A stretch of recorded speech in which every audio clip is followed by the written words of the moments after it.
ఈరోజు దేవుడు మనతో మాట్లాడే వాక్య భాగం మత్తయి సువార్త 22వ అధ్యాయం 18వ వచనం నుంచి 22 వరకున్న వాక్య భాగాన్ని చదువుకుందాం.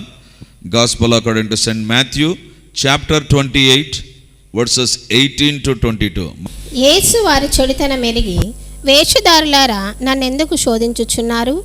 పన్ను రూక ఒకటి నాకు చూపుడని వారితో చెప్పగా, వారాయన యొద్దకు 1 దేనారము తెచ్చిరి. అప్పుడు ఆయన, ఈ రూపమును పైవ్రాతయు ఎవరివని వారిని అడగగా, వారు కైసరు అనిరి. అందుకైన, అలాగైతే కైసరవి కైసరుకును, దేవునివి దేవునికిని చెల్లించుడని వారితో చెప్పెను.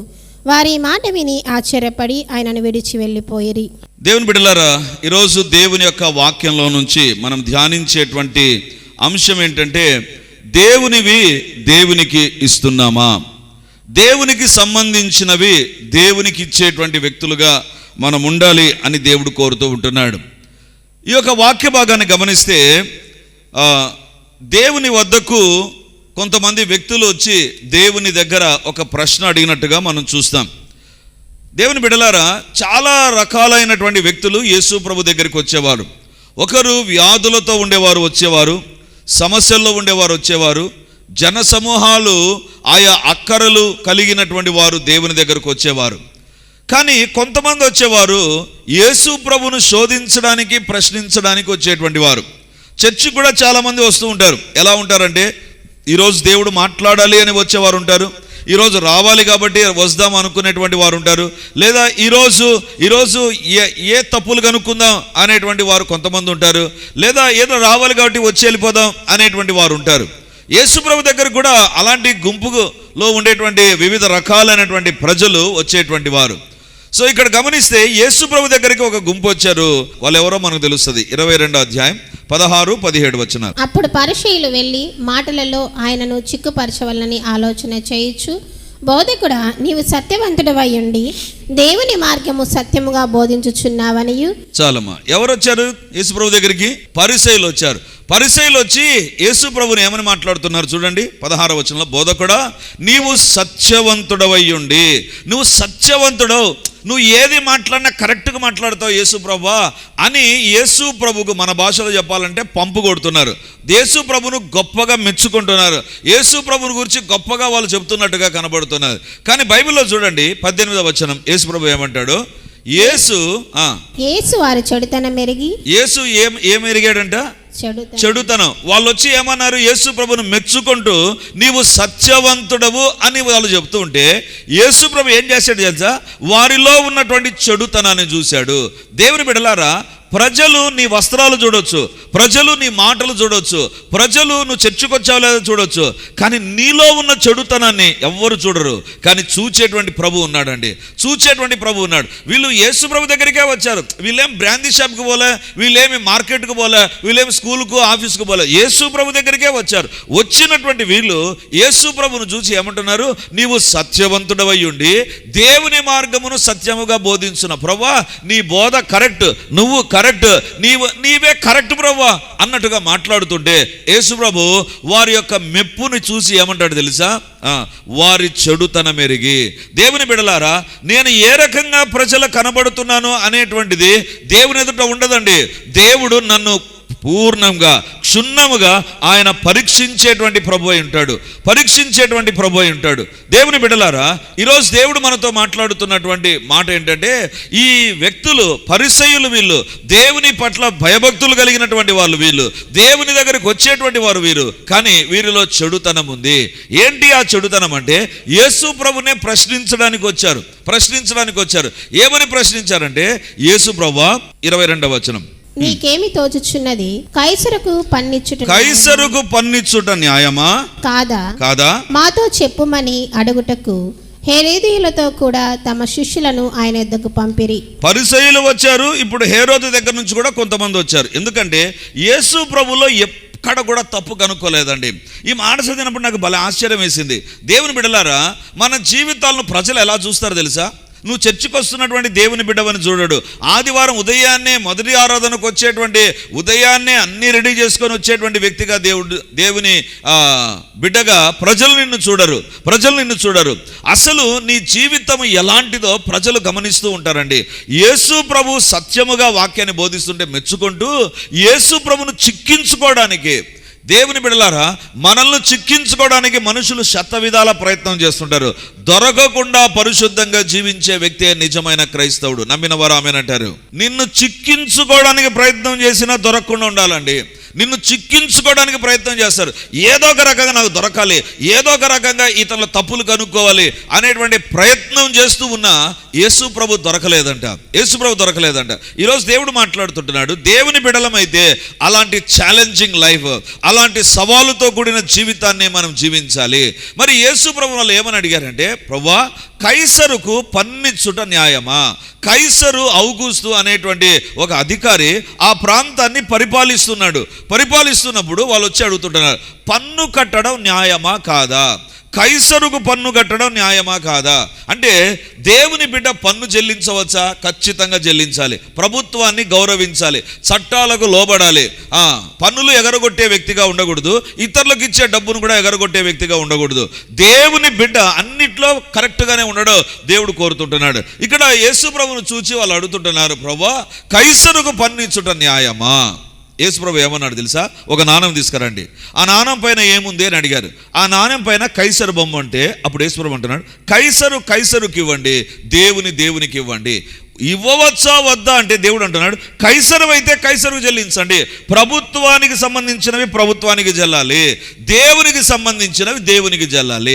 ఒకవేళ పన్ను చెల్లించాలి, ఒకవేళ ఇంటి పన్ను లేకపోతే water tax, whatever the tax we are suppose to pay, income tax ఏదైనా మనం పే చేయాలన్నా, దేవుని బిడ్డలారా, మన పరిచర్యలో కూడా ప్రతిదీ కూడా ఆడిట్ చేయిస్తాను నేను. ఎందుకంటే ఎవరు ఎప్పుడు అడిగినా కూడా మనము తల ఎత్తుకునేటువంటి వారంగా ఉండాలి కానీ తల దించుకునే వారంగా మనం ఉండకూడదు. ఎందుకంటే అది దేవుడు కోరుతున్నాడు. దేవుడు అంటున్నాడు, మీరు కైసరుకు పన్ను ఇచ్చడం న్యాయమా?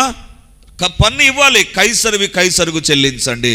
ఆ తర్వాత అంటాడు, దేవునికి చెల్లించండి. నాకు వచ్చినటువంటి ప్రశ్న ఏంటంటే, పన్ను చెల్లించడం ఓకే, పన్ను కట్టాలి, లేకపోతే మనం ప్రభుత్వ చట్టాలకు లోబడాలి, మనం ప్రభుత్వం పెట్టినటువంటి షరతులకు లోబడాలి కదా. కాబట్టి వీటన్నిటికీ మనం లోబడుతూ ఉంటే దేవుడు అంటున్నాడు, కైసరుకు చెల్లించండి, దేవునికి చెల్లించండి. ఇప్పుడు నాకు వచ్చిన ప్రశ్న ఏంటంటే, దేవునికి సంబంధించినవి దేవునికి ఇస్తున్నామా? చట్టానికి సంబంధించినవి చట్టానికి లోబడుతూ చేస్తున్నాం కదా, చట్టానికి లోబడుతూ చేస్తున్నాం. ఉద్యోగంలో ఉండేటువంటి రూల్స్ అండ్ రెగ్యులేషన్స్, చదువులో ఉండేటువంటి రూల్స్ అండ్ రెగ్యులేషన్స్, పరీక్షల్లో ఉండేటువంటి రూల్స్ అండ్ రెగ్యులేషన్స్, లేకపోతే whatever that is there in the form of rules and regulations that are imposed by government పెట్టిన షరతులకు మనం లోబడుతున్నామే. ఇప్పుడు దేవుడు అంటున్నాడు, దేవునివి కూడా దేవునికి చెల్లించండి, దేవునికి సంబంధించినవి కొన్ని ఉన్నాయి, అవి దేవునికి చెల్లాలి. దేవునికి సంబంధించినవి మీ దగ్గర ఉంచుకోవడానికి లేకపోతే వేరొక దానికి ఉపయోగించడానికి వీల్లేదు. దేవునికి సంబంధించినవి దేవునికే ఇవ్వాలి. మరి దేవునికి సంబంధించినవి ఒక 3 లేదా 4 విషయాలు మీ ఎదుట నా సమయాన్ని బట్టి మీ ఎదుట ఉంచాలని కోరుతూ ఉన్నాను. బైబిల్లో గమనిస్తే దేవునికి సంబంధించిన కొన్ని ఉన్నాయండి. సామెతల గ్రంథం 23వ అధ్యాయం 26వ వచనాన్ని మనం చూద్దాం. Book of Proverbs chapter 23 versus 26. నా కుమారుడా, నీ హృదయము నాకిమ్ము, నా మార్గములు నీ కనులకు ఇంపుగా నుండనిమ్ము. నా కుమారుడా, నీ హృదయమును ఎవరికి ఇవ్వాలంట? దేవునికి ఇవ్వాలి. దేవుడు అంటున్నాడు, నా కుమారుడా, నీ హృదయమును నాకిమ్ము. పన్ను ప్రభుత్వానికి సంబంధించిందా? అలాగైతే చెల్లించాలి.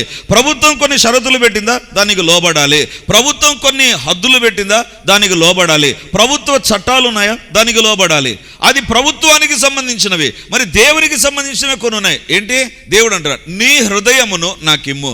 దేవుడు అంటున్నాడు, ఐ నీడ్ యువర్ హార్ట్. నీ హృదయం నాకు కావాలి. అది దేవునికి సంబంధించింది, అది దేవునికే నువ్వు ఇవ్వాలి. అసలు హృదయం అంటే ఏంటి? చాలా సందర్భాల్లో చెప్పాను.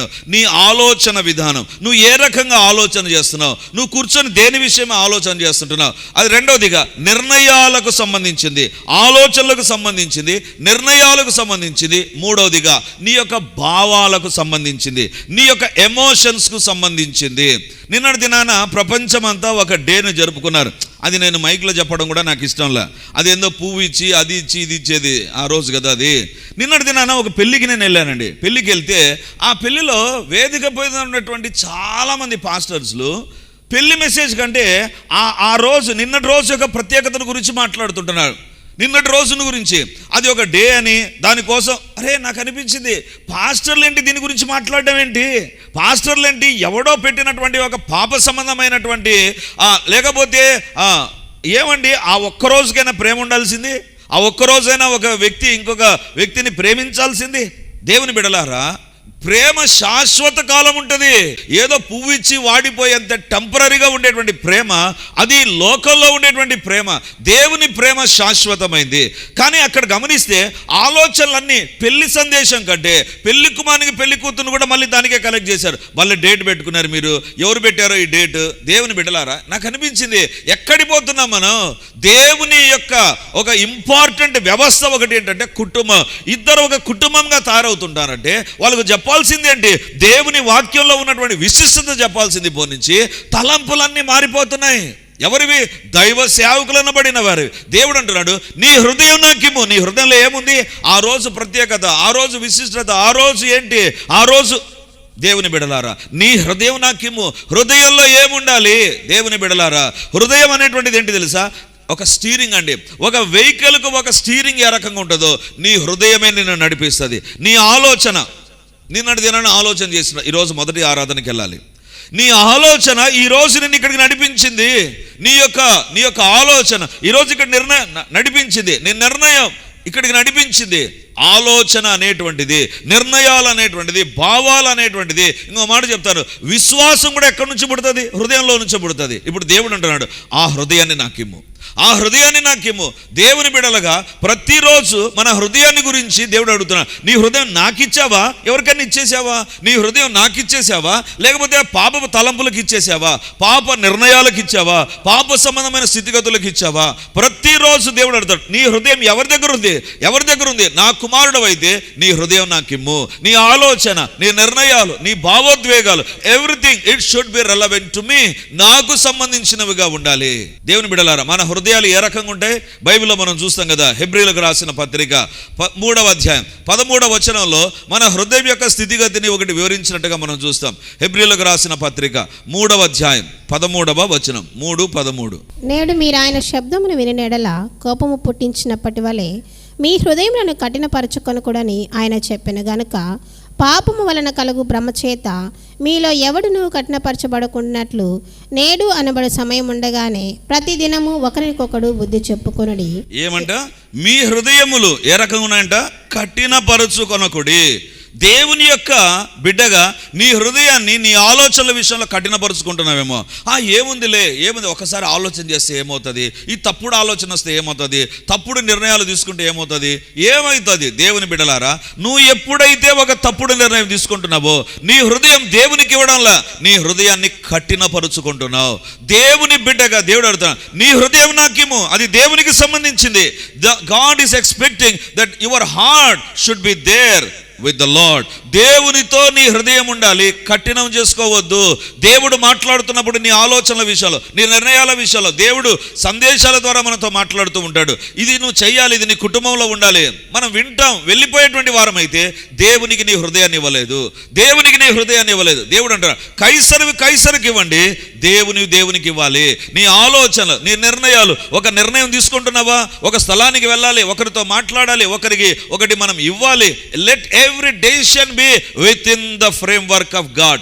దేవుని యొక్క నియంత్రణలో ఉండేటువంటి నిర్ణయాలుగా మన నిర్ణయాలు ఉండడం. దేవుని బిడ్డగా దేవుడు ఈరోజు మనతో మాట్లాడుతుంటున్నాడు. దేవుడు అంటున్నాడు, ఎక్కడైనా నీ హృదయాన్ని కఠినపరుచుకుని, దేవా ఈరోజు వద్దులే, ఈరోజు నేను బైబిల్ చదవలేదు, పర్లేదులే అని నీ హృదయాన్ని ఏమైనా కఠినపరుచుకుంటున్నావా? ఈరోజు కుటుంబ ప్రార్థన లేదు, ఒక్కరోజు లేకపోతే ఏమవుతుంది? ఒక కఠినం ఎక్కడైనా నీ జీవితంలో వస్తుందా? గుర్తుంచుకో, నీ హృదయం దేవుని దగ్గర లేదు. నీ హృదయం సాతాను చేతుల్లోనికి వెళ్ళిపోతుంది, సాతాను చేతుల్లోనికి వెళ్ళిపోతుంది. దేవుడు మనతో మాట్లాడుతుంటా. హృదయానికి ఉండేటువంటి లక్షణం ఏంటి తెలుసా? మత్తయి సువార్త 6వ అధ్యాయం 21వ వచనం. మత్తయి సువార్త 6వ అధ్యాయం 21వ వచనం. నీ ధనం ఎక్కడ నుండునో, నీ ధనం ఎక్కడ ఉండునో అక్కడనే నీ హృదయంను ఉండును. హృదయానికి ఉండేటువంటి లక్షణం ఏంటంటే నువ్వు దేనికి నీ హృదయాన్ని అప్పగిస్తావో అక్కడే నీ హృదయం ఉంటుందండి. దేవుడు అంటున్నాడు, నీ ధనం ఎక్కడ ఉండునో. డబ్బు గురించిన ఆలోచనలో ఉందా? నీ హృదయము దేని ద్వారా నడిపించబడుతుంది తెలుసా? డబ్బు ద్వారా నడిపించబడుతుంది. డబ్బు ద్వారా నడిపించబడుతుంది. ఒక వ్యక్తి డబ్బు విషయంలోనే జీవించే వ్యక్తి అయితే అతని మాటల్లో, అతని చేష్టల్లో, అతని తలంపుల్లో డబ్బు తప్ప వేరొకటి ఉండదు. డబ్బే అతని జీవితాన్ని నడిపిస్తూ ఉంటుంది. డబ్బే అతని ముందుకు తీసుకొని వెళుతూ ఉంటుంది. డబ్బే అతని జీవితాల్లో ఇక దేవుడు ప్రక్కకి వెళ్ళిపోతాడు, ప్రార్థన ప్రక్కకి వెళ్ళి, చర్చి ప్రక్క, నాకు డబ్బు డబ్బు డబ్బు. నీ ధనం ఎక్కడ ఉండునో అక్కడే నీ హృదయం ఉంటుంది. అంటే నీ నిర్ణయం డబ్బు పైనే ఉందా? Then you are always be controlled by that money. నీ ఆలోచనలు, నీ నిర్ణయాలు, నీ యొక్క భావోద్వేగాలు, నీ యొక్క విశ్వాసం మొత్తం డబ్బు పైనే ఉంటుందండి. డబ్బు పైనే ఉంటుంది. ఈరోజు దేవుడు అడుగుతున్నాడు, నీ హృదయం ఎక్కడ ఉంది? ఎక్కడ ఉంది? డబ్బు పైన ఉందా? ఒకవేళ లోకాన్ని గురించి ఆలోచించే వ్యక్తివైతే, ఎప్పుడు పాపాన్ని గురించి ఆలోచించే వ్యక్తివైతే నీ హృదయం అక్కడే ఉంటుంది. నీ హృదయం అక్కడే ఉంటుంది. లేదా నీ జీవితంలో దేవునికి ఇచ్చినటువంటి హృదయం అయితే ఫస్ట్ ప్రయారిటీ, అమ్మో ఉదయాన్నే నేను ప్రార్థన చేయాలి, అది దేవునికి ఇచ్చిన హృదయం. దేవుడు ఈ హృదయం నాకు. ఈరోజు ఉదయాన్నే నువ్వు ప్రార్థన చేసుకోకుండా ఇక్కడికి వచ్చినటువంటి వ్యక్తివైతే నీ జీవితంలో నీ హృదయాన్ని దేవునికి ఇవ్వలేదు. You are having a monotonous Christian life. అలవాటైన క్రైస్తవ్యంలోనికి వచ్చేసావు. నీ హృదయం ఉదయం, కొంతమంది చూడండి, ఉదయం లేస్తానే సెల్ చూస్తారు. వాళ్ళ హృదయం దేనిపైన ఉంది? సెల్ పైన. వాళ్ళ హృదయం దేనిపైన ఉంది? చాటింగ్ పైన. వాళ్ళ హృదయం దేనిపైన ఉంది? ఇన్స్టాగ్రామ్ పైన. వాళ్ళ హృదయం దేనిపైన ఉంది? పాపం పైన.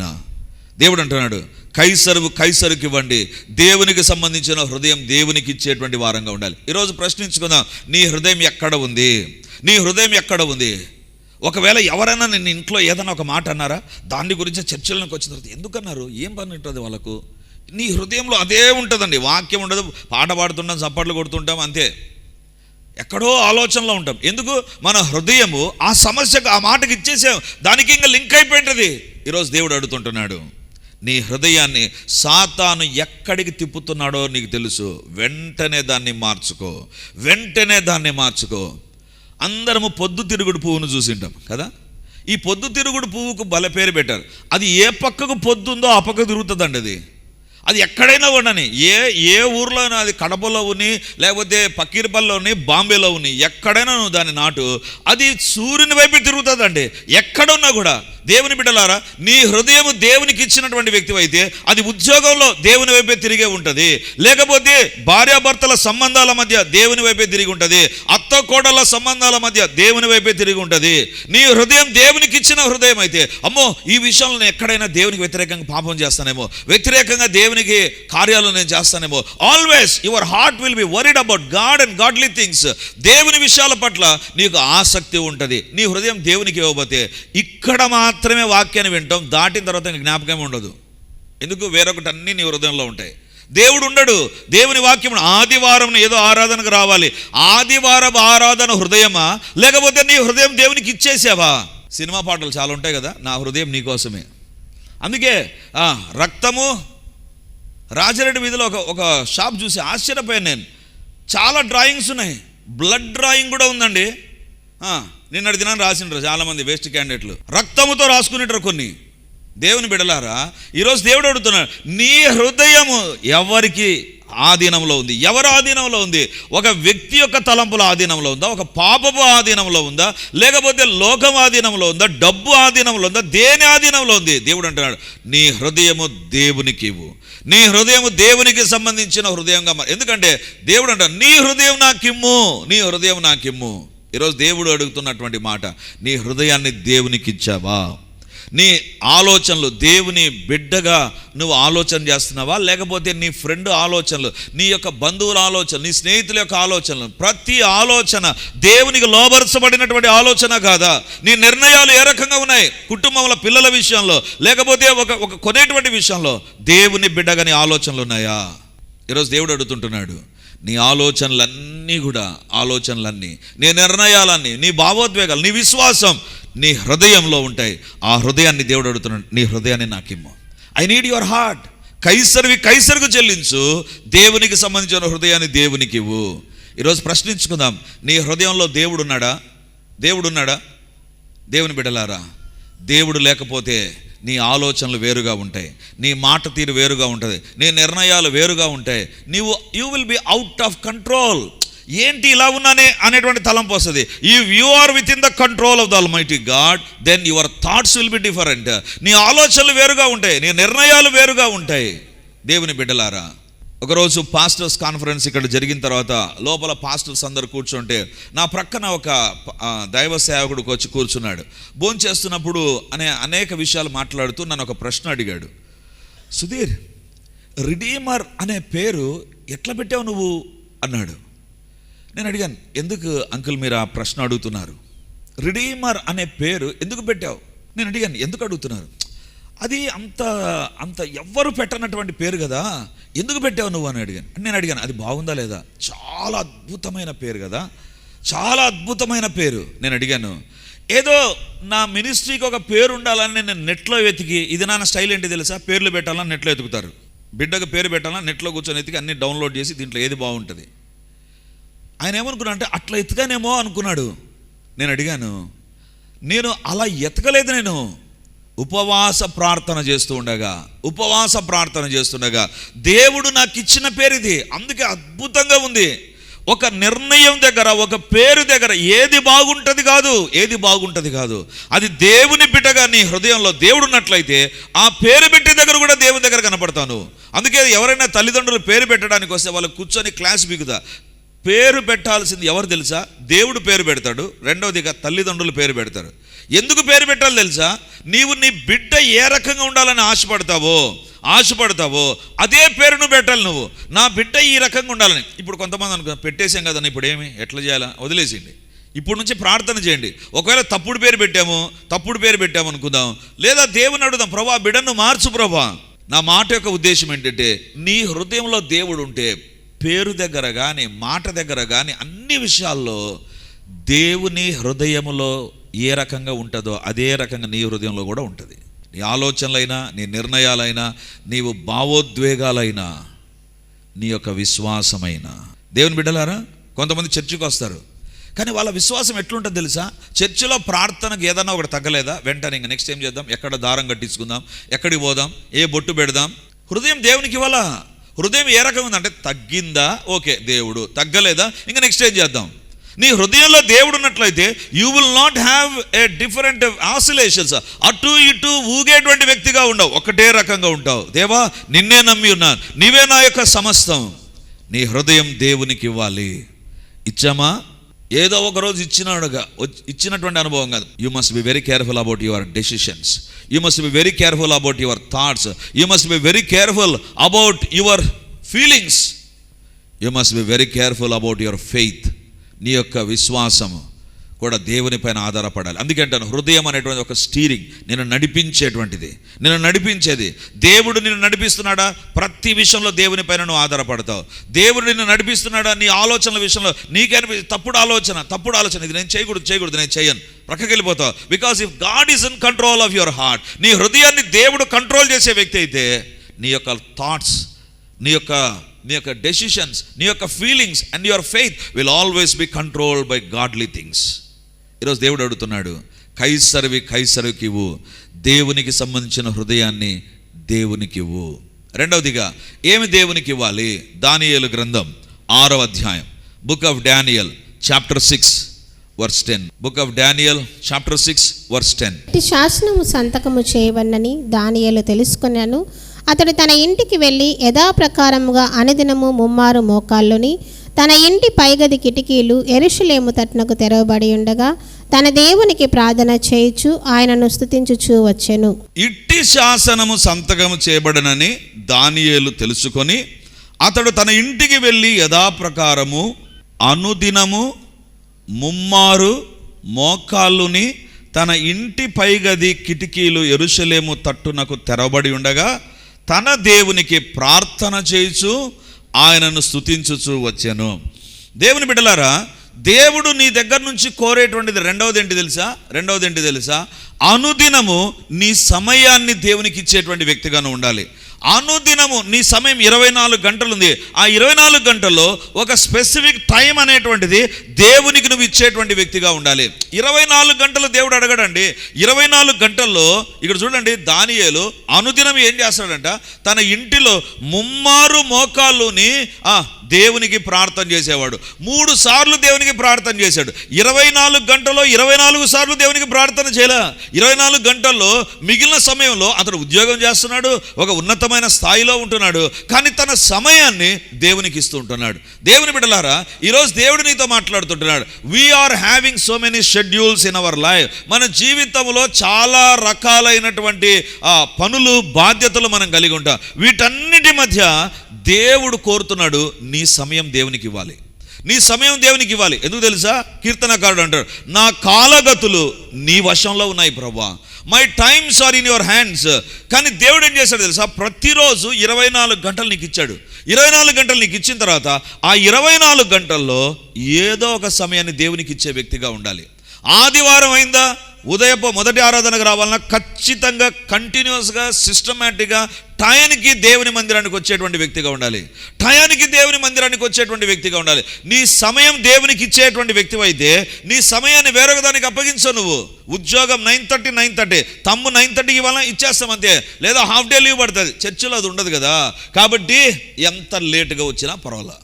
దేవుని బిడ్డలారా, ఇక్కడ దానియేలు జీవితాన్ని మనం చూస్తే, దానియేలు అనుదినము ముమ్మారు మోకాళ్ళుని దేవునికి ప్రార్థన చేస్తున్నాడు. దేవుని బిడ్డలారా, నీ హృదయమే కాదు దేవుడు కోరేది, నీ సమయాన్ని దేవుడు కోరుతున్నాడు. ఈరోజు ప్రభు మనతో మాట్లాడుతుండగా, ప్రభువా నా జీవితంలో కైసరికి ఇమ్మన్నారు, దేవునికి ఇవ్వమన్నారు. దేవా నా జీవితంలో నీకు నా హృదయాన్ని ఇవ్వకపోతే, నా సమయాన్ని క్రమంగా నేను ఇవ్వకపోతే, నా సంపాదనతో నేను ఘనపరచకపోతే, నా అర్పణతో నేను ఘనపరచకపోతే నన్ను క్షమించు. నా శరీరములో కేవలం వచ్చి వెళ్ళిపోతున్నాను, but my body is not at all used for you. నీకోసం నా శరీరం ఉపయోగపడలేదు అనేటువంటి తలంపు దేవుడు నీకు అనుగ్రహించి నీతో మాట్లాడుతూ ఉంటే ఇప్పుడే ప్రార్థన చేసుకుందాం. ప్రభువా నీకు వ్యతిరేకంగా నేను చేసిన ప్రతి తప్పును క్షమించు. ఇది దేవుడు నీతో మాట్లాడిన సమయం, దేవుడు నిన్ను దర్శించిన సమయం, దేవుడు నీ జీవితంలో కార్యాలు చేసిన సమయం. నీతో దేవుడు మాట్లాడుండగా నీ హృదయం, నీ ఆలోచనలు, నీ తలంపులు, నీ నిర్ణయాలు, దట్ ఈస్ ఎ స్టీరింగ్. నీ హృదయాన్ని దేవునికి ఇచ్చేసావా? ఇవ్వకపోతే ప్రతిరోజు దేవా నా తలంపులో, నా నిర్ణయాల్లో దేవునికి నేను ఇస్తాను. ఇది నీది ప్రభువా, హృదయం నాది కాదు నాయనా. నా జీవితంలో నా డబ్బుతో, నా సంపాదనతో నేను ఘనపరచాలి, నా శరీరంతో నేను ఘనపరచాలి. ప్రార్థన చేద్దాం. గొప్ప దేవానికి వందనాలు, సైన్యములకు అధిపతి అయిన దేవానికి స్తోత్రాలు, సర్వాధికారి అయిన దేవానికే వందనాలు, మహాగణుడమైనటువంటి తండ్రి మీకు స్తోత్రాలు, అద్వితీయ సత్య దేవానికి వందనాలు చెల్లిస్తున్నాం. యేసు నామమందు తండ్రి నీ పరిశుద్ధ పాదాల దగ్గర చేరిపడి అడుగుతున్నాం ప్రభా. కైసరుకి ఇవ్వమన్నావు, దేవునికి ఇవ్వమన్నావు ప్రభా. దేవా మీరు కోరుతున్న 4 విషయాలలో మా ఎదుట వాక్యం నుంచి మమ్మల్ని ప్రశ్నిస్తున్నారు ప్రభా. మా హృదయం నీకు ఇవ్వనటువంటి వారమైతే, మా సమయాన్ని నీకు ఇవ్వనటువంటి వారమైతే, మా యొక్క సంపాదనలో మీకు భాగం ఇవ్వనటువంటి వారమైతే, దేవా మా జీవితాల్లో మా శరీరమును నీకు ఇవ్వనటువంటి వారమైతే నీ శిలవ రక్తముతో మమ్మల్ని కడగండి యేసయ్యా. మీ శిలవ రక్తముతో మమ్మల్ని కడగండి యేసయ్యా. మీ శిలవ రక్తముతో కడగండి. హృదయంలో సాతానుకు చోటిస్తూ మీకు ఇవ్వనటువంటి వారిని క్షమించండి. వారి హృదయాలు తాకబడును గాక, వారి శరీరములు తాకబడును గాక, వారి సంపాదన తాకబడును గాక. నాయనా మీ కార్యాలు జరిగించండి, మీ నామాన్ని మహింపరచండి. అంధకార శక్తులను బంధిస్తూ ఉంటున్నాను. మా హృదయాన్ని, మా సమయాన్ని దేవునికి ఇవ్వకుండా, మా సంపాదనను, మా శరీరమును దేవునికి ఇవ్వకుండా పనిచేస్తున్న అంధకార శక్తులు, వ్యక్తుల యొక్క ప్రభావం యేసు నామమందు తొలగిపోవును గాక. దేవా మా జీవితాలు మీకు అంగీకారంగా, మీకు ఇచ్చే వ్యక్తులుగా చేసి మహిమను పొందుమని మమ్మల్ని మేము తగ్గించుకుంటూ మీ నామాన్ని హెచ్చిస్తూ యేసయ్య నామమందు ప్రార్థించి అడిగి పొంది ఉంటున్నాము తండ్రి. ఆమేన్.